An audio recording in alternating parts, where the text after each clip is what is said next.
Hello students, today we are going to discuss on the topic excretory system.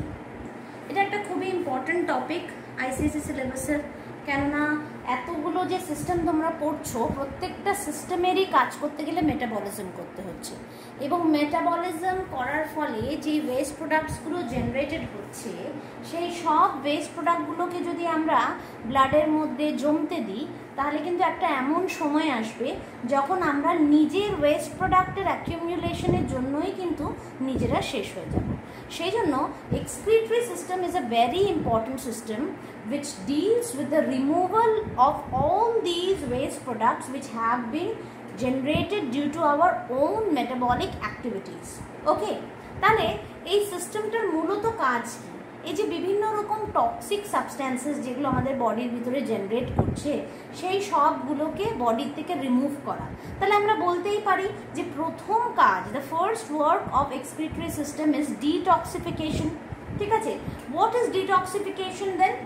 Detoxification refers to the process of removal of toxic substances generated in our body due to body's own metabolism.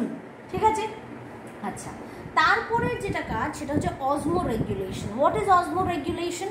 Osmoregulation মানে it is a process of maintenance of adequate amount of water and ions in our body.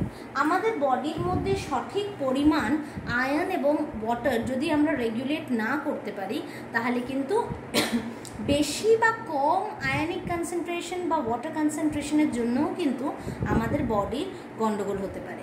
ঠিক আছে, তাহলে the two aims of this system is fulfilled. I have explained you what are the two aims. One is detoxification and another is osmoregulation. And what is the word, very word excretion means? Excretion means it's the process of removal of toxic substances which are generated in one's body due to its own metabolic activities. ঠিক আছে, আচ্ছা, এইটা করে কিন্তু আমরা আমাদের বডির internal যে এনভায়রনমেন্ট মানে আমাদের যে হোমিওস্ট্যাসিস সেটাকেই কিন্তু মেনটেন করছি। আচ্ছা, দেখো কি কি এমন সাবস্ট্যান্সেস আছে যেগুলো আমাদের বডির থেকে বার করে ফেলে দিতে হবে। প্রথম সাবস্ট্যান্সটা হচ্ছে একটা গ্যাসিয়াস আনওয়ান্টেড সাবস্ট্যান্স, একটা গ্যাসিয়াস ওয়েস্ট প্রোডাক্ট, সেটা হচ্ছে CO2। CO2 কিন্তু আমরা কিডনি বা আমরা স্কিন বা এই ধরনের কোনো জায়গার থেকে বার করি না। CO2কে রিমুভ করবার একটাই পোর্টাল হচ্ছে লাংস। লাংস আমাদের বডির মধ্যে যে CO2গুলো জেনারেটেড হয় সেগুলোকে লাংসের থেকে এলিমিনেট করে দেয় এবং it makes our body free from CO2 whenever the CO2 concentration becomes high in the blood. Next যেটা এক্সট্রা প্রোডাক্ট, যেটা ওয়েস্ট প্রোডাক্ট, অনেক সময় water if it is present in excess it will also lead to some problems, so that is why excess water is also removed from our body through lungs in the form of water vapor and also from the sweat glands or the skin in the form of sweat. Okay, এছাড়া এরপর যেটা waste product সেটা হলো nitrogenous কিছু metabolic waste product.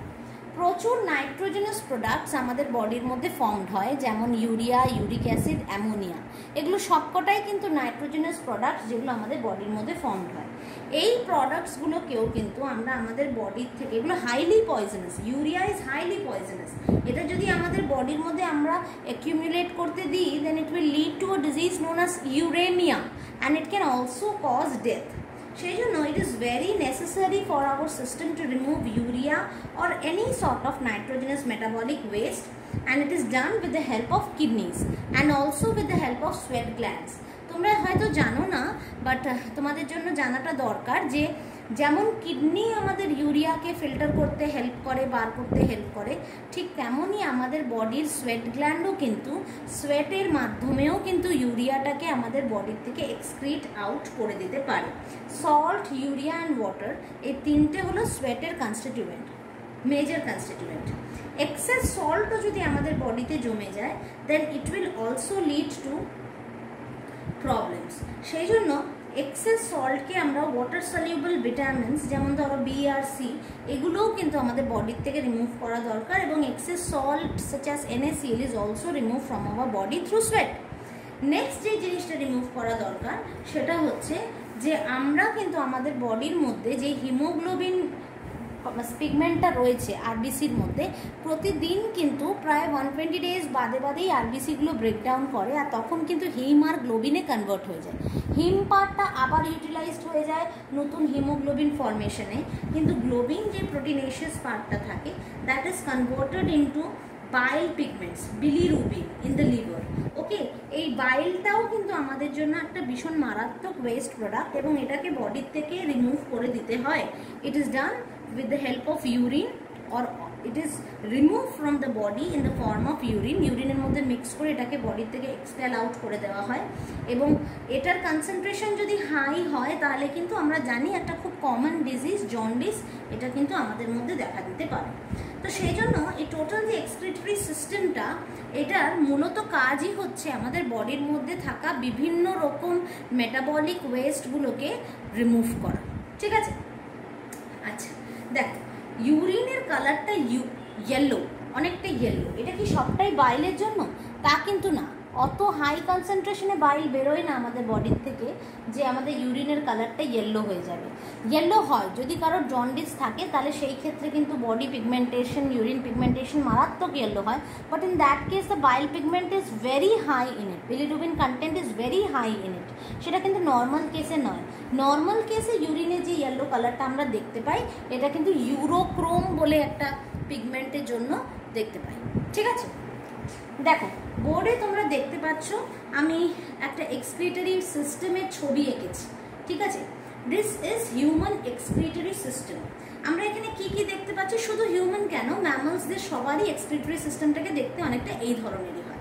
এখানে আমি কি এঁকেছি? আমি এখানে দেখতে পাচ্ছি there is a pair of kidney. Okay, this is the right kidney and this is the left kidney. Kidney is the chief organ of excretion in our body, which excretes out urea in the form of urine. এরপর যেটা আমরা জানি, এখানে আমরা দুটো tube like structures দেখতে পাচ্ছি। এই টিউব লাইক স্ট্রাকচারটাকে বলা হয় ইউরেটার। এই ইউরেটারটাই কিডনির মধ্যে তৈরি হওয়া ইউরিনটাকে ক্যারি করে ইউরিনারি ব্ল্যাডার অবধি নিয়ে পৌঁছে দেয়।